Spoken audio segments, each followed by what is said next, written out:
4.2 fourth sum. In figure, if PQ parallel to BC and PR parallel to CD, prove that AR AD equal to AQ by AB. இதை prove பண்ண சொல்கிறாங்க. நான் என்ன பண்ண போகிறேன், இவங்களே சொல்லிட்டாங்க என்னென்னு, PQ parallel to BC, PQ parallel to BC, அப்புறம் PR parallel to DC. அப்போ இது ஒரு ட்ரையாங்கிளாக கன்சிடர் பண்ணிக்கிட்டா இதுக்கு இது பேரலு, இதை ஒரு ட்ரையாங்கிளாக கன்சிடர் பண்ணிக்கிட்டா இதுக்கு இது பேரல். ஓகேவா, அதான் சொல்லிக்கிறாங்க அவங்க. நான் என்ன பண்ணுறேன், 2 ட்ரையாங்கிளாக எடுத்துக்கிறேன். ஏசிடின்னு ஒரு ட்ரையாங்கிள், அப்புறம் ஏபிசின்னு ஒரு ட்ரையாங்கிள். 2 ட்ரையாங்கிள் எடுக்க போகிறேன். எடுத்து அதை ரேஷியோவை கம்பேர் பண்ண போகிறேன். இப்போ இங்கே பாருங்கள், in triangle ACD PR parallel to டிசின்னு எடுத்துக்கிட்டேன். அவங்க சொல்லிட்டாங்க இல்லையா, ஏசிடிங்கிற ட்ரையாங்கிளில் பிஆர் பேரலல் டு டிசின்னு எடுத்துக்கிறேன். எடுத்துகிட்டு சைடில் செக் பண்ண போகிறேன். AR divided by AD equal to AB divided by AC. ஏன் இப்படி எடுத்துருக்குறேன், நம்ம எல்லா பிபிடி தேர்தலும் எப்படி எடுப்போம், AR by RD AB by பிசின்னு தானே எடுப்போம். இது எங்கே எடுக்கிறோம், இது எப்படி எடுக்கிறோம் அப்படின்னா, பிபிடி தேரத்தில் கண்டினியூ பண்ணிங்கன்னா அந்த தேரம் முடியும் போது ஒரு சின்ன தேரம், கொரோலரின்னு ஒரு தேரம் இருக்கும், சின்ன தேரம். அது அந்த தேரத்தில் என்ன சொல்கிறாங்கன்னா, AB by AD equal to AC by AE. இதுவும் பாசிபிள்ன்றாங்க.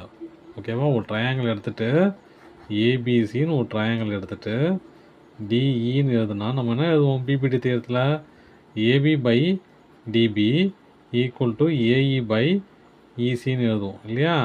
ஆனால் அந்த குறளில் என்ன சொல்கிறாங்க, AB divided by AD, AD எழுதணும், AB divided by AD AC divided by ஏஇன்னு எழுதலாம். வேறு எப்படி எழுதலாம், இன்னொரு வாட்டி எழுதலாம். எப்படி,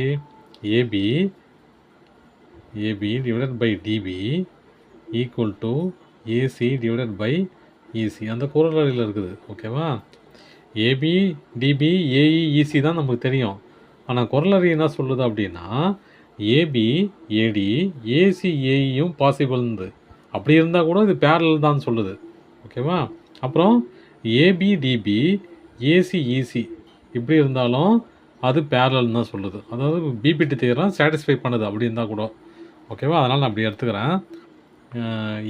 AR divided by AD AB divided by BC. இப்போ இந்த பக்கம் எப்படி எடுக்கலாம், இன் ட்ரையாங்கிள் ஏபிசி எதுக்கு parallel, PQ parallel to BC இல்லையா, PQ parallel to BC triangle எடுத்துட்டா இதை எப்படி எழுதலாம், AB by AC equal to AQ by AB. ஓகேவா, ஏக்யூ பை ஏபி இப்படி எழுதலாம். இப்போ நான் என்ன பண்ண போகிறேன், இது ஈக்குவேஷன் 1, இது ஈக்குவேஷன் 2. இந்த 2 ஈக்குவேஷனையும் ஈக்குவேட் பண்ண போகிறேன். ஃப்ரம் 1 and 2 என்ன கிடைக்கும், ஏபிக்கு பதில் நான் எழுத போகிறேன். அவ்வளோதான், ஏஆர் பை ஏடி. ஏபிக்கு பதில் ஏஆர் பை ஏடி